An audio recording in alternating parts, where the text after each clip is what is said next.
resides. Our educational system, with standardized testing, is fraught with prejudice.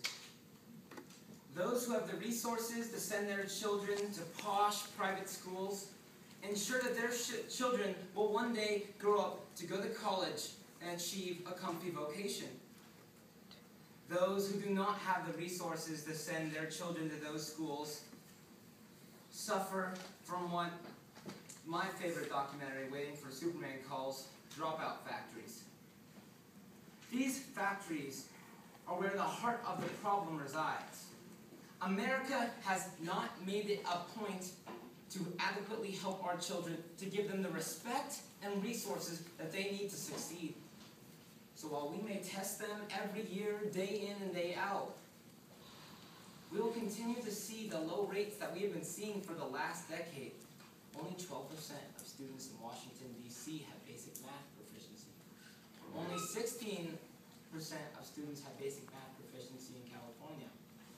These problems exist all around our nation, but they still come from the single nucleus of the problem, that we have not made an effort to give our schools enough resources. Because when you think about it, you have the private schools, and the private schools have the resources to succeed. They have the resources to train their kids to succeed and be the leaders in the real world. But all the while, the bright minds who attend public schools, their schools don't have those resources, and that's a clear inequality in America's educational system. So although my opponents may make some admirable points, they miss the crucial fact that it's not the students who are responsible for their test scores, it's us. Until we have the maturity to recognize the problem and the drive to do something about it, these test scores will continue. Now, I'd like to rebut some of my opponents' points. They say that standardized testing is an effective way to measure how our students are doing. Well, I'll tell you something. For the last 10 years, we have seen the same thing. Our test scores have plummeted. Our schools have become dropout factories. Standardized testing tells us nothing except for what we already know. We are failing our children. Their second point was that standardized testing prepares people for the real world. They used the example of a lawyer, a real estate broker, all good jobs.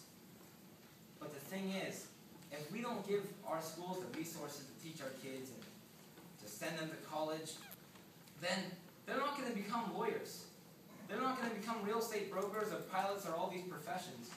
If we don't give them the tools to succeed, then we cannot continue to punish them and hold them responsible for a fact and a situation that's out of their control. Their third point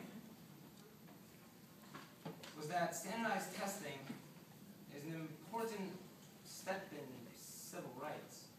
The fact is that though all the civil rights steps that they mentioned were great steps, during the last 10 years we have taken 10,000 steps backward.